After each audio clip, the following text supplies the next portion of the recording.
नमस्कार। आपका math science academy channel पर हार्दिक अभिनंदन है, स्वागत है। आज हम जिस विषय वस्तु के साथ उपस्थित हुए हैं वह है साइंस यानी विज्ञान में फिजिक्स में विद्युत में सेल। हम जिस विषय को लेकर उपस्थित हुए हैं वो है विद्युत यानी इलेक्ट्रिसिटी में सेल।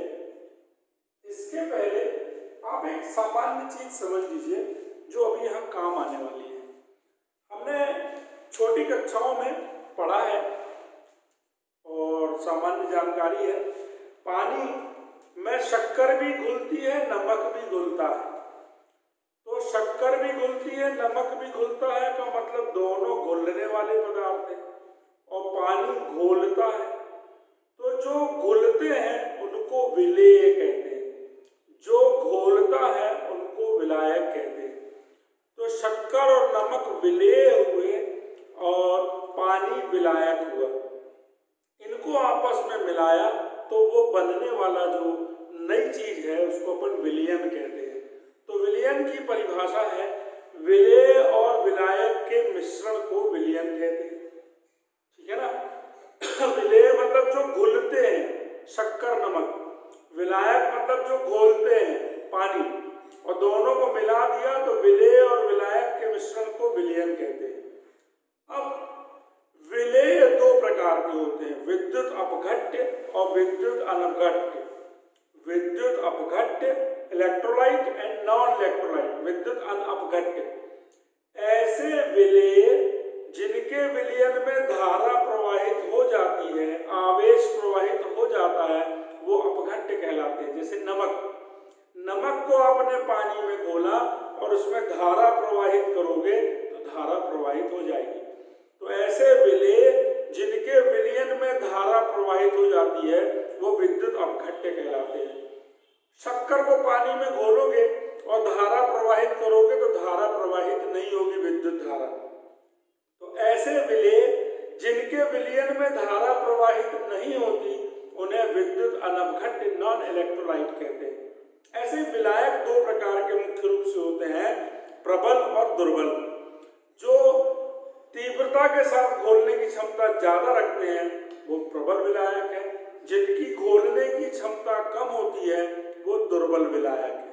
हमारे जीवन में पूरे साल ब्रह्मांड में सबसे अच्छा विलायक जल है। खाना खाने के बाद हम जल पीते हैं, एल्कोहल नहीं पीते, थेनल नहीं पीते, स्प्रिट नहीं पीते। जल सबसे अच्छा विलायक है क्योंकि वो खाने को पचाने में सर्वाधिक मदद करता है, प्रबल विलायक। वैसे ही जब हमने विलेय और विलायक के प्रकार पढ़े, विलेय हमने बोला अपघट्य और अनपघट्य होता है, विलायक हमने बोला प्रबल और दुर्बल होता है। वैसे ही विलयन के भी कई प्रकार हैं, तनु और सांद्र। तनु का मतलब जिसमें विलायक ज्यादा विलेय कम, पानी ज्यादा नमक कम, वो तनु विलयन। सांद्र, नमक ज्यादा पानी कम, यानी विलेय ज्यादा विलायक कम, वो सांद्र विलयन हुआ। फिर समांगी विषमांगी, ऐसा विलयन जिसके सभी बिंदुओं पर गुण समान हो, समांगी। ऐसा विलयन जिसके अलग अलग बिंदुओं पर गुण अलग अलग हो, विषमांगी। फिर आया तीन अलग अलग प्रकार से, असंतृप्त, संतृप्त और अति संतृप्त। असंतृप्त का मतलब जिसमें और घोला जा सके ऐसा विलयन, संतृप्त मतलब जिसमें और ना घोला जा सके, और अति संतृप्त का मतलब हुआ जिसमें और घोलने पर, विलेय को और घोलने पर वो घुलने की बजाय तली में जमा हो जाए। साधारण उदाहरण है, 8 रोटी खाते थे, 4 मिली, 4 के लिए भूखे रह गए, असंतृप्त। 8 रोटी खाते थे, 8 की 8 खा ली, संतृप्त। 8 रोटी खाते थे, 8 खाई, 2 सुबह नाश्ते के लिए भी बचा ली, अति संतृप्त। ये विलयन के प्रकार। तो विलेय में हमको अपघट्य अनपघट्य समझाना था, इसलिए पूरी हमने आपको कथा सुनाई। अब ध्यान दीजिएगा, हम अपनी विषय वस्तु पर वापस लौटते हैं।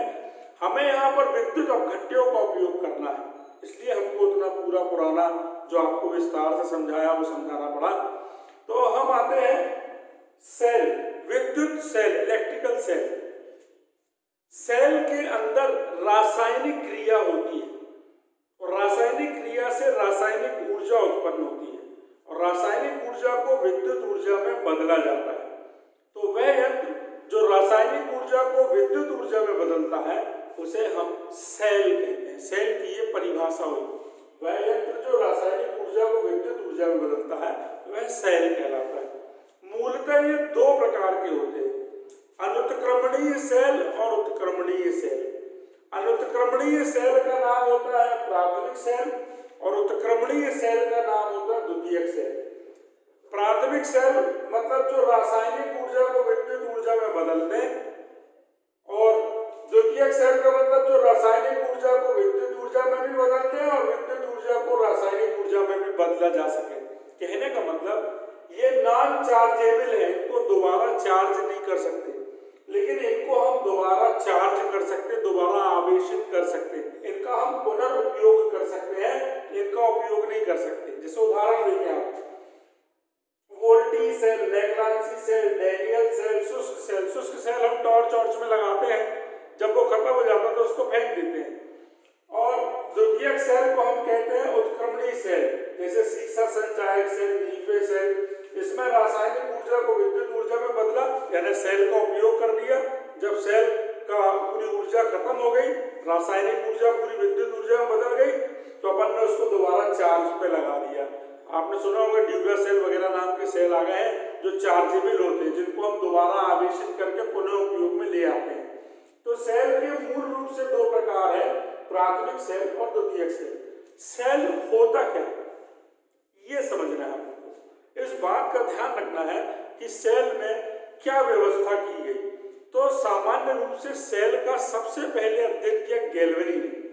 गैल्वेनी नाम के वैज्ञानिक ने सबसे पहले सेल के बारे में जानकारी दी, लेकिन जानकारी देने के बाद पूरा संशोधन करके सबसे पहला जो सेल बनाया वो वोल्टा नाम के वैज्ञानिक ने बनाया और वो उसने अपने सेल का नाम दिया वोल्टीय सेल, साधारण वोल्टीय सेल। क्या किया उसने, कांच का एक बर्तन लिया, कांच के एक पात्र में उसने तनु सल्फ्यूरिक अम्ल, तनु यानी जिसमें पानी ज्यादा हो, जल ज्यादा हो, सल्फ्यूरिक अम्ल यानी H2SO4 लिया, एक तांबे की छड़ लगाई, एक जस्ते की छड़ लगाई।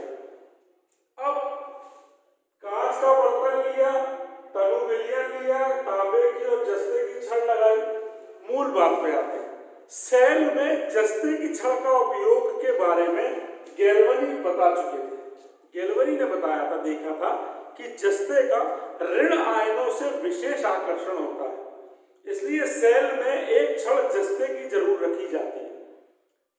फायदा क्या होता है अब आप देखें, यहां पर क्या होता है, पानी की उपस्थिति में, जल की उपस्थिति में जो H2SO4 है ये आयनीकृत हो जाता है, आयनों में टूट जाता है।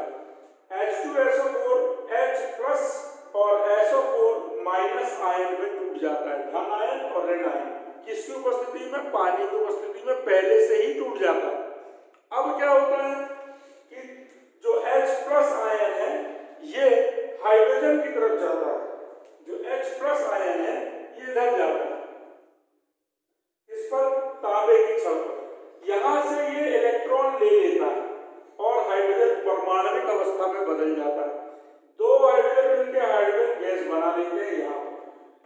यहां से हाइड्रोजन ने इलेक्ट्रॉन लिया है, यानी यहां पर ऋण आवेश की कमी हो गई है, यानी ये वाली छड़ पर धनावेश आ गया है, यानी ये ऑटोमेटिकली अपने आप धनात्मक यानी एनोड बन गई, ये धनात्मक बन गई। SO4 ये ऋण। आपको भी हमने बताया कि सेल में जस्ते की छड़ का, एक छड़ जस्ते की क्यों रखी जाती है, दूसरी छड़ आप कॉपर की कोई की भी रख लो, जस्ते की छड़ इसलिए रखी जाती है कि जस्ते का ऋण आयनों से विशेष आकर्षण होता है। तो जस्ते की छड़ पर पहुंचेगा सल्फेट ऋण आयन, ये दो इलेक्ट्रॉन अपने इसको दे देगा, सल्फेट ऋण आयन अपने दो इलेक्ट्रॉन इसको दे देगा, तो इसमें ऋणात्मक की आवेश की मात्रा बढ़ जाएगी, तो ये कैथोड यानी ऋणाग्र बन जाएगा और सल्फेट जो आयन था अब ये परमाणविक अवस्था में जाएगा। और ये इस जिंक से, जिंक की छड़, जस्ता है जिंक, जस्ते की छड़ से क्रिया करके जिंक सल्फेट बना लेगा और वो जिंक सल्फेट वापस विलयन में आ जाएगा। फिर समझ रहे हैं आप एक बार अच्छे से ध्यान दें कि सेल में प्रारंभिक व्यवस्था कैसे की गई कि कांच के एक पात्र में तनु सल्फ्यूरिक अम्ल भरा गया और तांबे और जस्ते की 2 छड़ लटका दी गई। तनु सल्फ्यूरिक अम्ल पानी की यानी जल की उपस्थिति में आयनीकृत हो गया, आयनों में टूट गया। H धन आयन और सल्फेट ऋण आयन, हाइड्रोजन धन आयन सल्फेट ऋण आयन।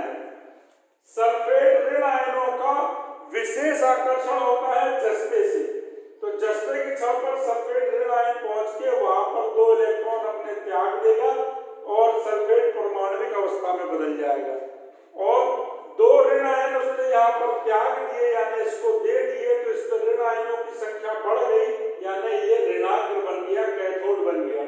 और फिर यहाँ का जो सल्फेट है उसने इस जस्ते की छड़ से क्रिया करके जिंक सल्फेट बनाया जो वापस विलयन में आ गया। बचा वाला हाइड्रोजन आयन कहाँ जाएगा, तो वो अपने आप दूसरी छड़ कॉपर पर जाएगा जहां पर वो हाइड्रोजन इससे ग्रहण करेगा, यानी इसमें से इलेक्ट्रॉन ग्रहण किया यानी इसमें इलेक्ट्रॉन यानी ऋण आवेश की कमी हो गई, मतलब धनावेश हो गया, तो ये छड़ धनावेशित हो गई यानी एनोड यानी धनाग्र बन गई। 2 हाइड्रोजन मिलके हाइड्रोजन गैस बना लेते हैं। ये सेल की एक सामान्य प्रक्रिया है। अब उसको मैंने यहाँ 2 बिंदुओं में समझाया। सेल के अंदर इलेक्ट्रॉन आयनों के रूप में तांबे की छड़ से जस्ते की छड़ की ओर प्रवाहित होते हैं। तांबे की छड़ से जस्ते की छड़ की ओर प्रवाहित होते हैं सेल के अंदर, यानी एनोड से कैथोड की ओर। दूसरा, यदि दोनों इलेक्ट्रोडों को चालक तार से जोड़ दें, यदि हम इन दोनों इलेक्ट्रोडों को इस चालक तार की सहायता से जोड़ दें तो तार में इलेक्ट्रॉन जस्ते से तांबे की ओर प्रवाहित होंगे, जस्ते से तांबे की ओर, ऐसा अंदर ऐसा बाहर ऐसा। तो आप ध्यान रखिएगा, जब आवेश ऋण से धन की ओर जाता है तब धारा धन से ऋण की ओर आती है। ये मूल अवधारणा है धारा की। जब तक ऋण आवेश ऋणाग्र से लेके धनाग्र तक नहीं पहुंचता तब तक धारा धन से ऋण की ओर नहीं प्रवाहित होती है। तो ये 2 इंपॉर्टेंट चीजें हैं सेल के अंदर और सेल के बाहर। सेल के अंदर इलेक्ट्रॉन इधर से इधर जाते हैं और सेल आयनों के रूप में, और बाहर इधर से इधर जाते हैं कैथोड से एनोड की ओर। ये प्रारंभिक बात है और ये चरणबद्ध तरीके से समझाई जाएगी जब आपको धारा का विश्लेषण रूप बताया जाएगा कि धारा प्रत्यावर्ती धारा होती है, दिष्ट धारा होती है। ये बाद में जब अगले पीरियड में पढ़ाएंगे तो आपकी समझ में आएगा। अभी तो आप इतना मान के चलें कि जब तक आवेश ऋण से धन की ओर नहीं आता तब तक धारा धन से ऋण की ओर प्रवाहित नहीं होती। आयन जब तक ऋण से धन की ओर नहीं आएंगे धारा धन से ऋण की ओर प्रवाहित नहीं होगी। दूसरी चीज, ये 2 चीजें थी जरूरी जो मैंने आपको बताई। तीसरी इंपॉर्टेंट चीज जो मैंने बताई कि जस्ते की छड़ का उपयोग क्यों किया जाता है उसके बारे में आप समझ गए होंगे कि उसका ऋण आयनों से विशेष आकर्षण होता है। अब जब इसने ऋण आयन अपनी ओर खींच लिए तो धन आयन को ऑटोमेटिकली अपने आप इस तरफ जाना ही पड़ेगा। ये एनोड और कैथोड कैसे बने, सेल में छड़ लगाई थी, वो धनाग्र और ऋणाग्र कैसे बनी, तो एक ने इलेक्ट्रॉन दिया निष्कासित किया तो उस पर धनावेश आ गया, एक ने इलेक्ट्रॉन ग्रहण किया तो उस पर ऋणावेश आ गया तो वो कैथोड बन गया। तो ये सामान्य रूप से एक प्राथमिक सेल की चर्चा थी। तो अगर आपको ये वीडियो पसंद आया हो तो इसे लाइक करें, शेयर करें, हमारे इस मैथ साइंस एकेडमी चैनल को ध्यान से सब्सक्राइब करें, कमेंट बॉक्स में कमेंट्स लिखें। आप हमें अब फेसबुक और इंस्टाग्राम पर भी लाइक और फॉलो कर सकते हैं। बेल आइकन प्रेस करना ना भूलें। ध्यान रखें ये प्रारंभिक स्तर पर विषय वस्तु है जिसकी आपको पूर्ण जानकारी होना जरूरी है। अब आप इसका स्क्रीनशॉट ले सकते हैं। हमारी सबको शुभकामनाएं। नमस्कार।